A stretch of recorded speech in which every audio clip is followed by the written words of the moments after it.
رب العالمين والصلاة والسلام على سيد الأنبياء والمرسلين وعلى آله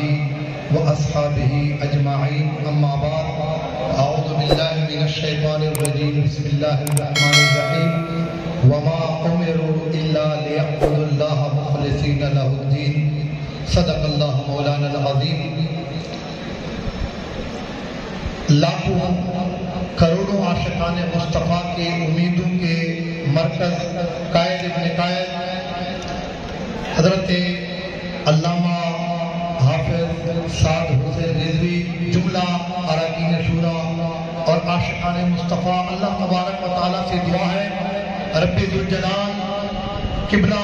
امیر المجاہدین کے عرس پاک میں ہماری حاضری قبول فرمائے.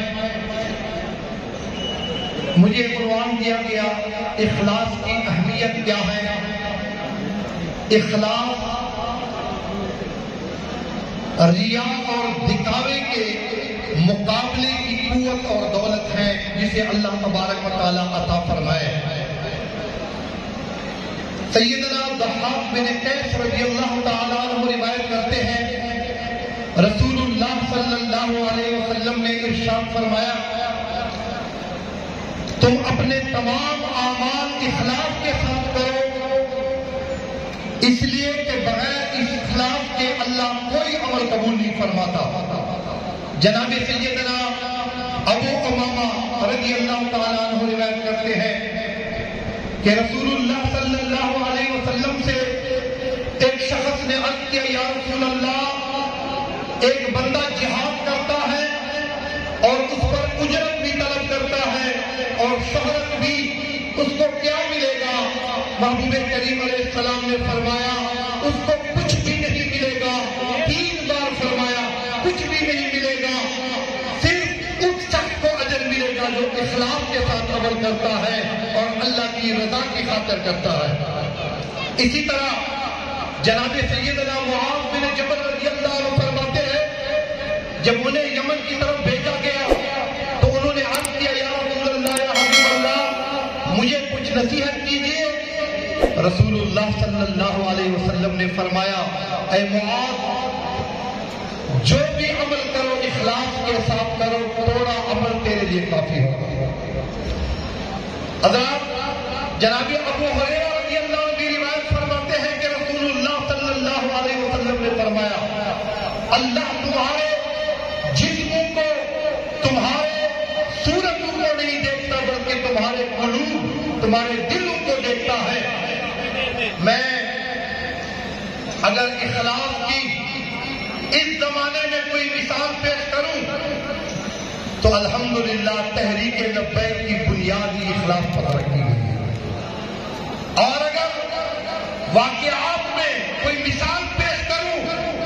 تو اخلاص سے اسے بڑھ کر اخلاص کا کوئی مثال کہاں سے ہم لائیں گے دور حاضر میں کہ صاحبزادوں کی شادی کی تاریخ رکھی جا چکی ہے, تیاریاں ہو رہی ہیں, اچانک فرانس میں کفار گستاخی کرتے ہیں, ناموس رسالت پر حملہ کرتے ہیں, پھر وقت کا مجدد فرماتے ہیں نہیں اب شادیاں نہیں ہوتی بلکہ ناموس رسالت پر پیرا دیا جائے گا.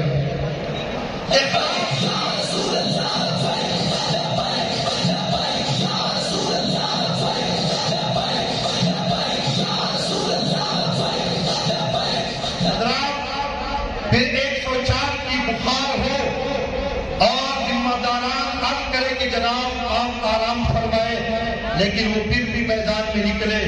اور یہ فرمائے یہ جان کیا ہے محبوب پہ سب کچھ قربان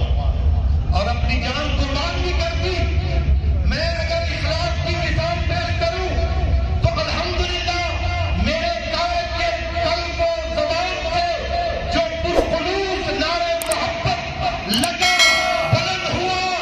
لبیک یا رسول اللہ کا نعرہ آج پوری دنیا میں پاکستان میں شہر میں یمن میں عراق میں شام میں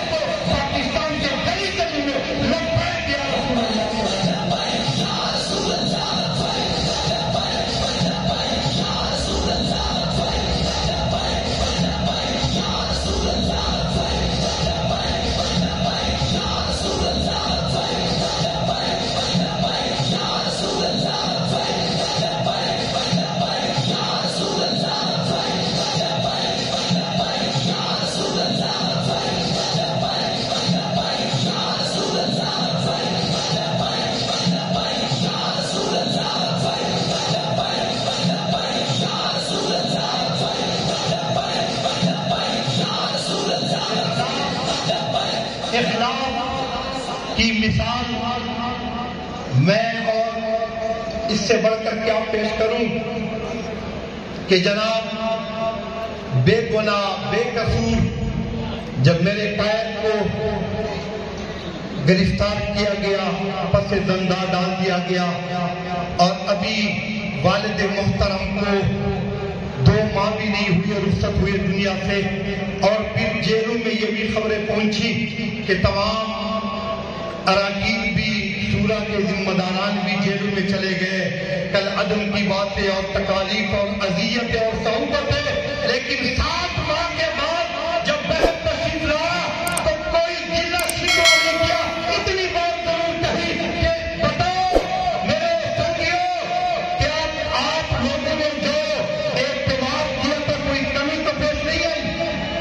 تو کوئی کمی تو نہیں ہوئی؟ اس سے بڑھ کر اخلاص کیا ہو سکتا ہے؟ مجھے حافظ شیرازی کا یہ شعر یاد آ رہا ہے جب میں نے بابا جی کے حضور میں پڑھا تو فرمایا، قائد محترم نے کہ ایک بار اور سناؤ اور سناؤ، 3 بار مجھ سے سنا۔ حضور پیر پٹھان خواجہ شاہ سلیمان دوسری اکثر و بیشتر یہ پڑھا کرتے تھے، ناصر سالکین میں لکھا ہے۔ حافظ شیرازی فرماتے ہیں، حافظہ در عشق بازی کم زفن ہندو مباس،